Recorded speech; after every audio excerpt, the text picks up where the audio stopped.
Well, today we're going to talk about trikes.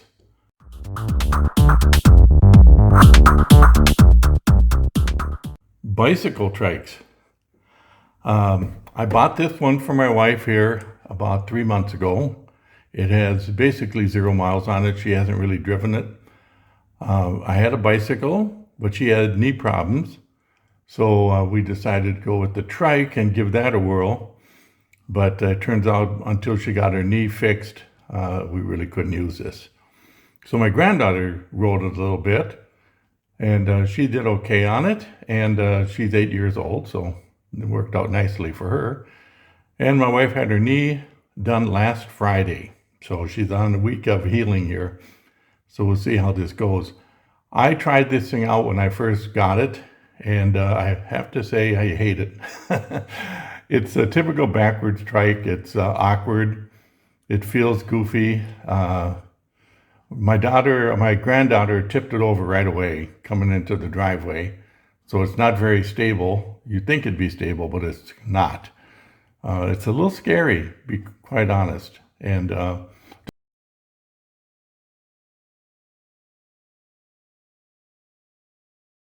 just a little background on me.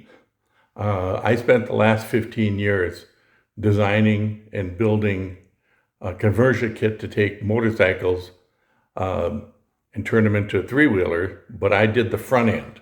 I'm the only guy in the country that did this, and I have the patent on it. And I actually actively built them for 10 years. I did 106 conversions altogether, and I decided to retire. So I liquidated the company and it's dormant. But being retired, you still have to do stuff. And I bought that trike for my wife and decided, I can see why I designed the front end conversions, because they work and they handle and they're stable, and the backward trikes are just not. And it's really crazy. The only reason people do the backward trikes is because when you say trike, they think of that, and it's just one of those things. It's the way it's always been done, so they kind of go with it. But the recumbent bikes, I kind of went that way because I had a fat tire bike, and I've had numerous bicycles, and I ride them quite a bit, and you get sore. And my wrists were getting sore, my butt was getting sore, and I enjoyed riding them a lot, but it just wasn't comfortable for like a long excursion of 20 or 30 miles. Would have been I would be walking kind of funny for a while. So what I did is I went with this. I bought this trike, and as you can see, it's kind of heavily modified. This is I don't know what year it is. It's a Sunseeker tadpole. It's the SX, I believe, or SX2. And I've done quite a bit to it. I first got this thing, I didn't know what to think of it, never drove one of these before, and I absolutely love it. I put some oversized tires on the front, and we'll talk a little bit about that. I'm actually going to do some videos on different maintenance things, alignment and that kind of stuff. So I'll talk about the tires at that time. But anyway, I put bigger tires on it. I changed the front sprocket. I went from a 52 to a 58. And then the back, I actually got these saddlebags here off of Temu. And I think I got that and a couple crossbars for bicycles for my brother-in-law. I think I paid $23 for everything. So it was quite a deal. I think I paid $1 for these saddlebags, and they're very nice. They're actually quite nice, amazing. I did an electric conversion on this. It was not electric when I bought it. And as you can see, there's a 250 watt hub motor, and it's a 7-speed cassette on the back there.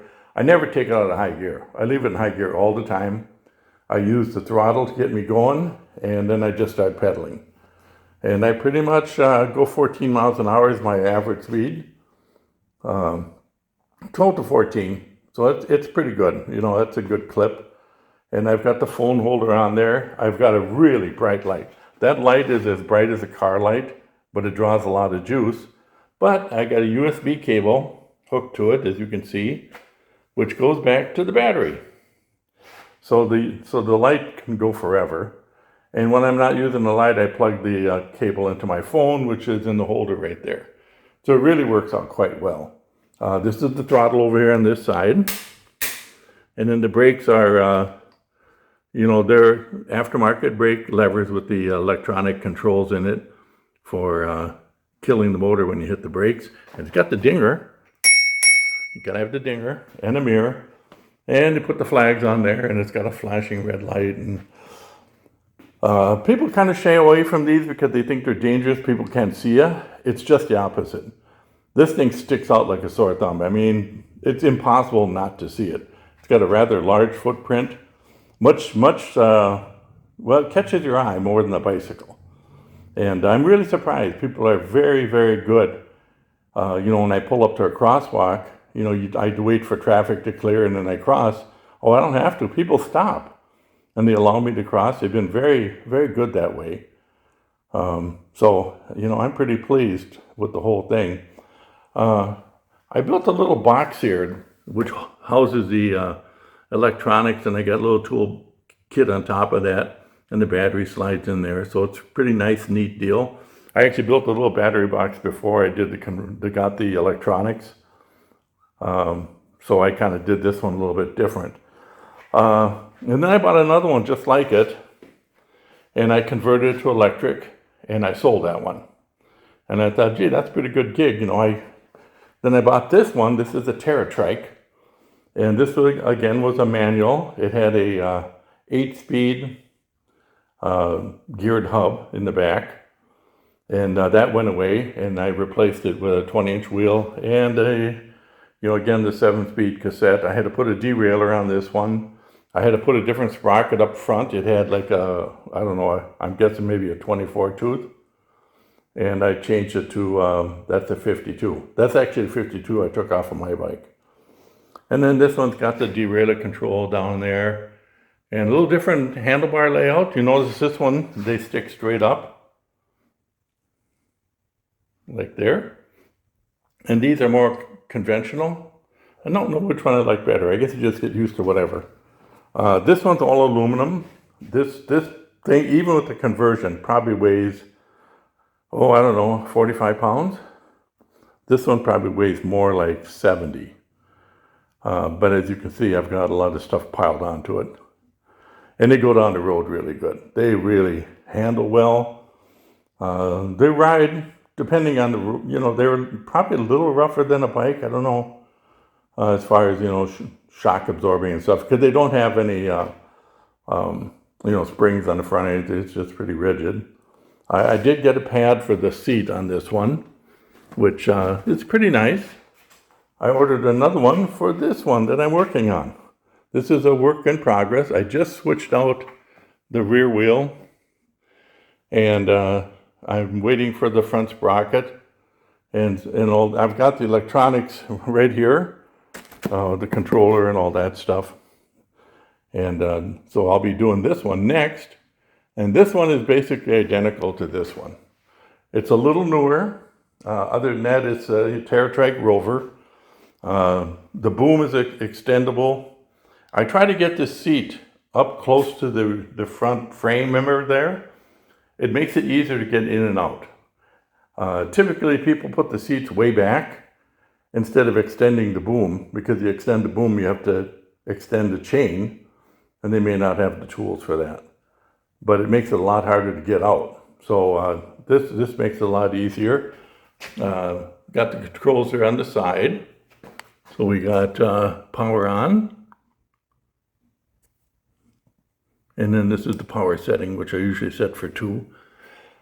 What's nice about this too, you can leave it on like that, and it'll automatically shut itself off after 5 minutes, I think.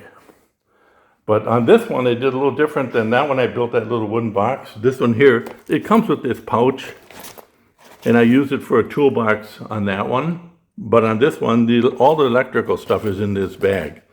So it's a nice, neat setup. Very easy to service and everything. And of course, you got flags. You got to have flags on these things. And really makes it noticeable. But yeah, this is going really well. I worked on that one for about half an hour, didn't get it that far. And these are the wheels that came off of it. This has got the 8-speed hub in it, and that's a 20-inch with the 8-speed hub. For some reason, the guy put this one on there, and it didn't work out because it fit, but the pedals would hit the ground. So that was not a good plan. I think he was trying to get a little more speed out of it by going with the bigger wheel. So anyway, that's the project I got going. Yeah, it's busy. And I did build a carrier there. That's a rigger bike rack. And it fits in the back of my little car. And I took the upright off and I welded it out to support the other wheel. And that thing works great. I mean, I slip it on the back of my car, drop the bike into it. I don't even barely have to strap it down. It just kind of sits there. So I'm going to go and build another one like that. And, maybe put that for sale or something. I don't know. It gives me something to do. So anyway, that's the project. I'm waiting for parts right now. It looks like it'll be about a week. Not a big rush. Like I say, this one is for sale. I just dropped the price to $11.50, which is really cheap. Most of these sell for about $1,300-1,400 non-electric. So you're actually getting the electric for free. And I honestly would not buy one without the electric assist. You don't have to use it. You can run it just like a regular bike. You don't have to use the assist. You can put it on grunt mode if you want. But I like to cruise down the trail and I like to put some miles on. And it's really good for your knees if you're an older person with stiff knees and that kind of thing. Boy, this will loosen you right up. And it's not a lot of effort, so you don't have to think you're going to suffer, a lot while you're trying to bike. You can really take your time and enjoy the scenery and go as slow as you want. That's the nice thing about trikes is you can go a half a mile an hour and not tip over. And I don't know how you tip it over. It'd be tough. You'd really have to work at it to tip it over. So they're a good stable bike. It's I don't know. I don't know why anybody would do anything different, to tell you the truth. So that's the plan. Work on this stuff. Try to get that one sold, get that one put together, and put that one on the market. If it doesn't sell, I'm really thinking my wife is going to probably need one, so we'll maybe keep it for her. We'll see. Anyway, that's today's progress story.